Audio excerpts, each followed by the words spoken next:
जय हिंद दोस्तों। तो कैसे हैं आप लोग? उम्मीद करते हैं आप लोग अच्छे होंगे, अपनी पढ़ाई अच्छे से कर रहे होंगे। मैथ्स में हम क्या पढ़ रहे थे? समय और दूरी। ठीक है, तो समय और दूरी को आगे बढ़ाते हैं भैया। समय और दूरी, समय और दूरी में हमने क्वेश्चन कौन से करे थे बताओ जल्दी से पिछले वीडियो में? अरे रिलेटिव स्पीड पढ़ रहे थे ना, तो रिलेटिव स्पीड को ही आगे और कंटिन्यू करते हैं। देखिए आपके सामने आपका पहला क्वेश्चन है। क्या दिया है पहला क्वेश्चन? कोई ट्रेन एक ही दिशा में रेलवे ट्रैक के साथ चलते हुए आदमी को 10 सेकंड में पार करती है। अगर ट्रेन की लंबाई 200 मीटर है और आदमी की चाल 6 किलोमीटर प्रति घंटा है, तो ट्रेन की चाल ज्ञात कीजिए। किसकी चाल बताना है आपको? आंसर में ट्रेन की चाल बताना है। करिए आप लोग क्वेश्चन को। आप लोगों से यदि बनता है तो आप वीडियो को रोककर क्वेश्चन करने की कोशिश करा करिए। ठीक है, चलिए अपन इसको हल करते हैं। बोला है क्या? ट्रेन किधर चल रही है? एक ही दिशा में। किधर चल रही है? रेलवे ट्रैक के समांतर चल रही है। और इधर एक बाबूजी चल रहे हैं ना, एक आदमी चल रहा है कितना? 6 किलोमीटर प्रति घंटा की स्पीड से, ऐसा आपका क्वेश्चन कहता है। और इधर ये ट्रेन जो जा रही है इसकी लंबाई कितनी है? 200 मीटर है। आप लोगों को ट्रेन की स्पीड बताना है कि ट्रेन किस स्पीड से इस व्यक्ति को पार कर देगी। बताओ, सबसे पहला क्वेश्चन तो मैं आप लोगों से इस क्वेश्चन के लिए पूछता हूं, क्या यह ट्रेन इस व्यक्ति को पार करेगी? तो हम इस व्यक्ति की दूरी को लेंगे या नहीं लेंगे? बताओ। नहीं लेंगे, है ना? नहीं लेंगे। क्यों? मैंने आप लोगों को समझाया है, किसी खंबे को पार करें, किसी व्यक्ति को पार करें, या फिर कोई पत्थर लगा हुआ है उसे पार करें, तो हम इनकी दूरी को क्या कर देते हैं? नगण्य मान लेते हैं, है ना? इनकी सारी की सारी दूरियों को क्या कर लेते हैं? हम नगण्य मान लिया जाता है। इनकी जो लंबाई होती है उनको क्या मान लेते हैं? हम नगण्य मान लेते हैं। यहां पर ट्रेन की लंबाई बहुत ज्यादा है, इनकी लंबाई बहुत कम है। अब यदि यहां पर कोई रेलवे स्टेशन होता या फिर कोई ब्रिज होता, तब हम उसकी भी दूरी को, कोई दूसरी ट्रेन सामने से आ रही होती, कोई दूसरी ट्रेन उसी के समांतर चल रही होती, तो उसकी लंबाई को हम जरूर काउंट करते हैं, क्योंकि उसकी लंबाई भी बहुत होती है ना। इनकी लंबाई तो नगण्य होती है, इसलिए इनको 0 ही मान लेते हैं हम। तो ये ट्रेन इस व्यक्ति को कितना है सेकेंड में या किस स्पीड से पार करेगी आपको बताना है। इसकी स्पीड कितनी दे रखी है? 6 किलोमीटर। ट्रेन की स्पीड कितनी दे रखी है? 200 मीटर। ट्रेन की लंबाई दे रखी है आप लोगों को 200 मीटर। ठीक है, तो इस क्वेश्चन का आंसर आप लोगों से बन गया ना। अब देखो जरा, ट्रेन की स्पीड निकालते हैं। नहीं पता हमको ट्रेन की स्पीड, मान लो ट्रेन की स्पीड कितनी है? x किलोमीटर प्रति घंटा। ठीक है, ट्रेन की स्पीड कितनी है? x किलोमीटर प्रति घंटा। इसकी स्पीड कितनी है व्यक्ति की? 6 किलोमीटर प्रति घंटा। आप लोग एक फार्मूला जानते हैं अच्छे से, D = ST, है ना? ये फार्मूला आप लोगों को पिछले वीडियो में सिखा दिया मैंने। D = क्या? ST। अब बताओ जरा, कितनी दूरी ट्रेन को तय करना पड़ेगी इस व्यक्ति को पार करने के लिए? सिर्फ अपनी दूरी। ये ट्रेन की कितनी है लंबाई? 200 मीटर। लिख दो 200 मीटर। स्पीड बताओ जरा, यहां पर कौन सी स्पीड लगेगी? रिलेटिव स्पीड, है ना? क्यों? व्यक्ति की कितनी है? 6 किलोमीटर प्रति घंटा। ट्रेन की नहीं पता कितनी है, x किलोमीटर प्रति घंटा हम लोगों ने मानी है। एक ही दिशा में जा रहे हैं दोनों, घटेगी या जुड़ेगी? बताओ। एक ही दिशा में जा रहे तो घटेगी या जुड़ेगी? क्या हो जाएगा? घट जाएगा। ट्रेन की स्पीड हमने मानी x, इस व्यक्ति की स्पीड कितनी है? 6 किलोमीटर प्रति घंटा। तो ये जो देखो प्रति घंटा में, किलोमीटर प्रति घंटा में है, और ये किस में है? मिनट में। तो इसको भी हम मिनट में बदल लेंगे। मीटर प्रति सेकेंड में बदलने के लिए 5/18 का गुणा। ठीक है, कितने समय में पार कर देती है ट्रेन इस व्यक्ति को? क्वेश्चन में दिया है 10 सेकेंड में। कितने? 10 सेकेंड में पार कर देती। कर लो इसको हॉल। 1 0 से 1 0 कट गया, 5 से काटेंगे इसको कितनी बार? 4 बार कट जाएगा। अब देखो इस 18 का इधर गुणा करेंगे, कितना आ जाएगा? 72 बराबर x - 6। x बराबर कितना आ गया? 78 किलोमीटर प्रति घंटा। तो ट्रेन की स्पीड कितनी आ गई? यही हमने मानी थी। ये आपका आ गया x का मान। तो बताओ जरा क्या आप लोगों को ये क्वेश्चन सॉल्व करना आ गया? अब इस तरीके का किसी भी प्रकार का क्वेश्चन आता है तो कर पाएंगे ना हल? कुछ नहीं करना यार, देखो ट्रेन की लंबाई को यहाँ लिख देंगे, व्यक्ति की लंबाई से हमें कोई मतलब नहीं कितनी है उसकी, क्योंकि उसको हमने नगण्य मान लिया। रिलेटिव स्पीड लगा दिया है, ट्रेन की हमने x मानी थी और व्यक्ति की कितनी है 6 किलोमीटर प्रति घंटा है, इसलिए हमने क्या कर दिया, इसको घटा दिया। क्यों घटाया? क्योंकि एक ही दिशा में जा रहे थे। इतना भी आपको समझ में आ गया है। ये 5/18 का गुणा क्यों किया? इसलिए किया है क्योंकि ये किलोमीटर प्रति घंटे में दिया है, ये मीटर में दिया है, इसलिए हमने इसको भी मीटर प्रति सेकंड में बदलने के लिए 5/18 का गुणा किया है। क्यों किया है ये आपको पिछले वीडियो में समझा दिया गया है। कितने, ये 10 का गुणा क्यों किया है? तो t इक्वल्स टू, क्वेश्चन में आपका दे रखा है ये ट्रेन इस व्यक्ति को 10 सेकंड में पार कर देती है, इसलिए हमने इसमें 10 का भी गुणा कर दिया है। इस इक्वेशन को हमने सॉल्व किया है, या हमारा आंसर आ गया कितना, 78 किलोमीटर प्रति घंटा। ठीक भैया, अगला क्वेश्चन करें। चलिए अगला क्वेश्चन देखिए आप लोग, अगला क्वेश्चन आपके सामने है, करिए आप लोग अगला क्वेश्चन। अगला क्वेश्चन क्या दिया है? ट्रेन के पीछे से एक बंदूक से गोली चलाई गई, गोली की आवाज ड्राइवर को गार्ड से 1.5 मिनट बाद सुनाई देती है। ट्रेन की लंबाई ज्ञात करो यदि ट्रेन और आवाज की गति क्रमशः 60 किलोमीटर प्रति घंटा और 1100 मीटर प्रति मिनट हो। यहां पर थोड़ा डिफरेंस दे रखा है, ठीक है। आपको ज्ञात क्या करना है? ट्रेन की लंबाई ज्ञात करना है। करें इसको हल। देखिए जरा, सबसे पहले हमको क्या क्या दे रखा है वो लिख लेते हैं। ट्रेन की स्पीड कितनी दे रखी है? ट्रेन की स्पीड यदि हम देखें कितनी दे रखी है, 60 किलोमीटर प्रति घंटा। और गोली की स्पीड कितनी है? गोली की स्पीड दे रखी है 1100 मीटर प्रति मिनट, है ना। दोनों में थोड़ा डिफरेंस यहां पर हमको दे दिया। आपको निकालना क्या है? ट्रेन की लंबाई आपको निकालना है। तो देखो जरा, सबसे पहले आप लोगों को इसको भी मिनट में या इसको किलोमीटर प्रति घंटे में, दोनों को आपको क्या एक जैसी यूनिट बनाना पड़ेगी ना, तो इसको बना लेते हैं अपन मिनट में। यदि कोई ट्रेन 60 किलोमीटर प्रति घंटा की स्पीड से चलती है तो बताओ जरा वो 1 मिनट में कितने मीटर चलेगी? क्या आप बता सकते हो? जी हाँ, बिल्कुल हम बता सकते हैं। कैसे? यदि वह 60 किलोमीटर प्रति घंटा, मतलब 1 मिनट में कितना, मतलब देखो 60 मिनट में 60 किलोमीटर चल रही, 1 घंटे में 60 मिनट होते हैं, तो 1 मिनट में कितने किलोमीटर चलेगी? वह 1 किलोमीटर चलेगी। तो 1 मिनट में यदि मैं आपसे पूछूं कितने मीटर चलेगी, तो 1 किलोमीटर में कितने मीटर होते हैं? 1000 मीटर वह ट्रेन चलेगी। इतना आप लोगों को समझ में आ गया। तो ट्रेन की स्पीड आप लोगों को मीटर में मिल गई है और गोली की स्पीड भी आप लोगों को मीटर में मिल गई है। क्या अब आप लोग उस ट्रेन की लंबाई को ज्ञात कर सकते हैं? जी हाँ, बिल्कुल। देखिए कैसे, एक ही फार्मूला हमारे पास, D इक्वल्स टू ST, है ना। क्या फार्मूला है? D equals to ST। अब बताओ जरा, गोली भी इस दिशा में है और ट्रेन भी इस दिशा में जा रही है ना, दोनों एक ही दिशा में जा रही है, तो आपकी जो दोनों की स्पीड है वो स्पीड जुड़ेगी या घटेगी? क्या होगा? जुड़ेगी या घटेगी? ट्रेन की स्पीड, डिस्टेंस अपने को ज्ञात करना है। D इक्वल्स टू क्या लगा देंगे?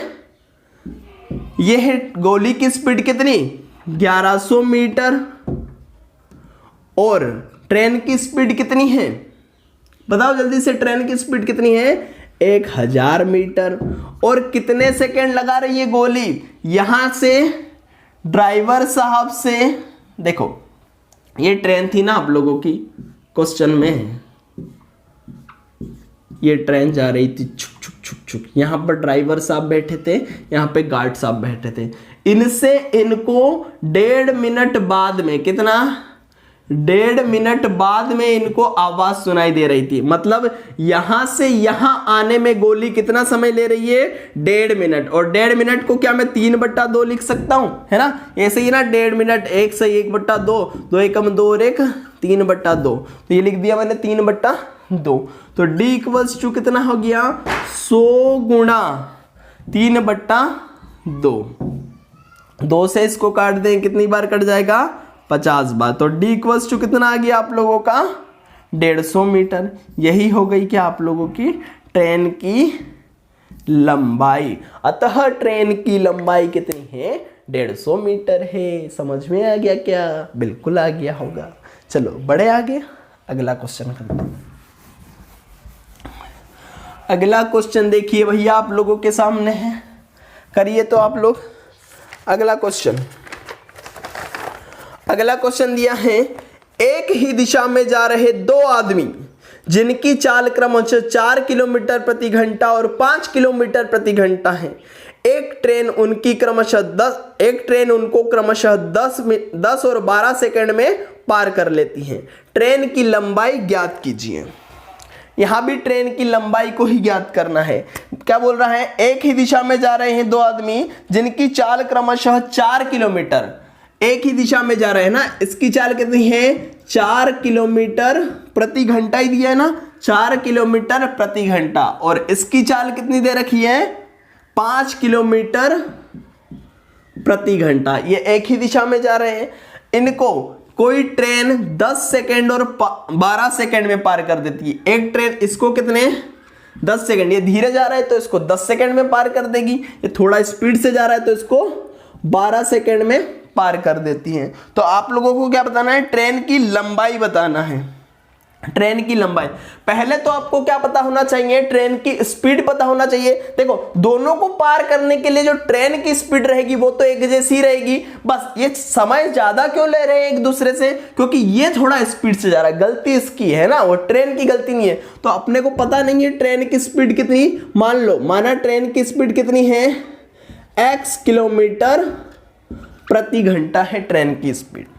करें इस क्वेश्चन को हल। एक ही फार्मूला भैया बार बार लगा रहे, d इक्वल्स टू क्या st, लगा देते हैं d equals to st। Train लंबाई आपको पता नहीं है ना, d मान के चल रहे अपन। स्पीड बताओ जरा, एक ही दिशा में जा रही है, जुड़ेगी या घटेगी? घट जाएगी। ट्रेन की स्पीड कितनी x, ट्रेन की स्पीड कितनी है x किलोमीटर प्रति घंटा, और बताओ जरा यहां पर व्यक्ति की स्पीड कितनी है 4 किलोमीटर प्रति घंटा। कितने समय में पार कर रही है 10 सेकंड में इसको पार कर रही है। इतना समझ में आ गया आप लोगों को? अब देखो अगला आप लोगों के लिए क्या हो जाएगा, यहां पे d इक्वल्स टू वही दूरी ज्ञात करना पड़ेगी, ट्रेन की ही दूरी ज्ञात करना पड़ेगी, लेकिन अब किसमें 5 किलोमीटर प्रति घंटा की स्पीड से। तो x माइनस 5 कितने सेकंड में 12 सेकंड में। देखो दूरी दोनों एक जैसी है ना, दोनों इक्वेशन को इक्वल्स में लिख सकते हैं क्या, x minus 4 into 10 equals to x minus 5 into 12। इसको सोल्व करो, ये हो गया 10x माइनस 40 बराबर 12x माइनस 60। तो ये क्या हो जाएगा भैया माइनस 2x बराबर माइनस का 20, x बराबर कितना 10। ये ट्रेन की स्पीड आपको मिल गई। लेकिन आपसे क्वेश्चन में क्या ट्रेन की स्पीड पूछा है? नहीं, आपसे तो क्या पूछा है, इसकी लंबाई पूछी है। और व्यक्ति को पार करने के लिए ट्रेन को बेचारी को सिर्फ अपनी ही लंबाई तय करनी पड़ेगी, है ना, व्यक्ति से उसको कोई फर्क नहीं पड़ने वाला है। तो निकाल लो यहां से d इक्वल्स टू x की वैल्यू कितनी मिल गई आपको 10, माइनस कितना 4 गुणा कितना 10 का, d बराबर 6, 10 में से 4 गया कितना बचा 6 गुणा 10 सेकेंड। अरे देखो जरा इसमें 5/18 का गुणा भी करना पड़ेगा आप लोगों को। क्यों करना पड़ेगा 5/18? क्योंकि ये सेकेंड में है और ये किलोमीटर प्रति घंटा में है। तो ये 5/18 का भी गुणा कर लो, 5/18 कितना हो गया, ये 6 से काट लो, इसको कितनी बार कट जाएगा 3 बार, 10 गुणा 5 50/3। अगला क्वेश्चन क्या दिया है आप लोगों का, दो ट्रेन जिनकी लंबाई क्रमशः 100 मीटर और 80 मीटर है, समांतर ट्रैक पर चल रही है। अगर वे एक दिशा में चले तो एक दूसरे को 18 सेकंड में पार कर लेती हैं, लेकिन अगर विपरीत दिशा में आए तो 9 सेकंड में पार कर लेती हैं। तेज चलने वाली ट्रेन की गति ज्ञात कीजिए। दो ट्रेनें दे रखी है आपको, उनकी लंबाई कितनी है 100 मीटर और 80 मीटर है। पहली ट्रेन आप लोगों को दे रखी है। चलिए दो ट्रेन में से जो पहली ट्रेन है, पहली जो आप लोगों की ट्रेन है उसकी लंबाई कितनी है 100 मीटर है। दूसरी जो ट्रेन है उसकी लंबाई कितनी है 80 मीटर है। दोनों एक ही दिशा में यदि चलती है तो एक दूसरे को कितनी देर में पार कर लेती है? आपके क्वेश्चन में दिया है 18 सेकेंड में। दोनों एक ही दिशा में चलेगी तो 18 सेकेंड में इसको पार कर लेती। लेकिन दोनों यदि विपरीत दिशा में चलती हैं तो एक दूसरे को कितने 9 सेकेंड में ही पार कर लेती हैं। तब आप लोगों को बताना है क्या, तेज चलने वाली ट्रेन की स्पीड क्या है, तेज चलने वाली ट्रेन की स्पीड कितनी है। इतना आप लोगों को समझ में आ गया ना? बताओ, पहली ट्रेन की स्पीड आपको पता है क्या? नहीं पता। दूसरी ट्रेन की स्पीड आपको पता है क्या? नहीं पता। दोनों की, इसकी स्पीड हमने मान ली s1, इसकी स्पीड हमने मान ली कितनी s2। जब चलिए अब पहले क्या करते हैं, इसको एक ही दिशा में चलाते हैं। जब एक ही दिशा में चले, जब ये क्या करेगी एक ही दिशा में। अब देखो जरा यहां पर इस ट्रेन को, पहली और दूसरी ट्रेन को क्या सिर्फ एक ही ट्रेन की लंबाई को तय करना पड़ेगा या फिर दोनों को? मैंने आपसे क्या कहा था भैया, यहां पर ट्रेन आ गई है, उसके बाद में आप लोगों के सामने कोई ब्रिज आ जाए तो उसको क्या दोनों की लंबाई को तय करना पड़ेगा। तो पहली की कितनी है 100 मीटर और दूसरी की कितनी है 80 मीटर। दोनों को तय करना पड़ेगी ना, मतलब टोटल कितनी दूरी तय करना पड़ेगी 180 मीटर की दूरी तय करना पड़ेगी। अब बताओ, पहले हम एक ही दिशा में ले जाएंगे तो क्या हो जाएगी, इसकी स्पीड s1 है, इसकी स्पीड s2 है। तो बताओ एक ही दिशा में प्लस या माइनस? एक ही दिशा में जाएंगे तो माइनस हो जाएगा, s1 माइनस क्या हो जाएगा s2। ये लगा दी हमने रिलेटिव स्पीड। और कितने समय में पार कर देती है एक ही दिशा में जाते हुए? 18 सेकेंड लगा रही है। कितने? 18 सेकेंड लगा रही है। ठीक है, इतना आप लोगों को समझ में आ गया। 18 से इसको काट दो, कितना हो जाएगा 10 बार। तो s1 माइनस s2 कितना आ गया 10। ये आपकी इक्वेशन फर्स्ट बन गई। अब बनाते हैं, चलिए एक ही दिशा में, एक ही दिशा में जब आएगी ट्रेन तो कितना समय ले रही है? पहले बताओ जोड़ेंगे या घटाएंगे? अब जोड़ देंगे ना, एक ही दिशा में मिलने आ रही है तो मिला देंगे, जोड़ देंगे। ठीक है, अब बताओ दूरी तो वही 180 मीटर इसको तय करना पड़ेगी। ये हो गया 180 मीटर की दूरी तय करेगी। और यहां पर क्या हो जाएगा s1 प्लस s2। कितना समय ले रही है 9 सेकेंड। 9 से इसको काट दें कितनी बार 20 बार कट जाएगा। s1 plus s2 equals to कितना हो जाएगा 20। ये दो समीकरण बन गई, एक s1 माइनस s2 बराबर 10, एक बन गई s1 प्लस s2 बराबर कितना 20। इन दोनों को सॉल्व करने के लिए s1 से s2 को काट देंगे तो बताओ s1 कितना हो जाएगा 2s1 इक्वल्स टू 30। तो s1 इक्वल्स टू कितना हो जाएगा 15 और s2 बराबर कितना हो जाएगा, यहां वैल्यू रख दो, s2 की वैल्यू कितनी आ जाएगी 5। ये मान निकालना तो आप लोगों को आता ही होगा। तो आप लोगों से क्वेश्चन में पूछा था तेज चलने वाली ट्रेन की स्पीड कितनी है, तो आप लोगों को मिल गई, तेज चलने वाली ट्रेन की स्पीड आ गई। यही होगा आप लोगों का आंसर। तो उम्मीद करते हैं आप लोगों को अच्छे से समझ में आ गया होगा। ठीक है भैया, क्वेश्चन आप लोग इस तरह के जितने भी आप लोगों को क्वेश्चन मिले आप प्रैक्टिस करने की कोशिश कीजिए। उन क्वेश्चन को आप हल करेंगे ना, बिल्कुल आप लोगों से इस टाइप के सारे क्वेश्चन बन जाएंगे। अगले वीडियो में हम करेंगे और इसके आगे के क्वेश्चन। ठीक है, धन्यवाद।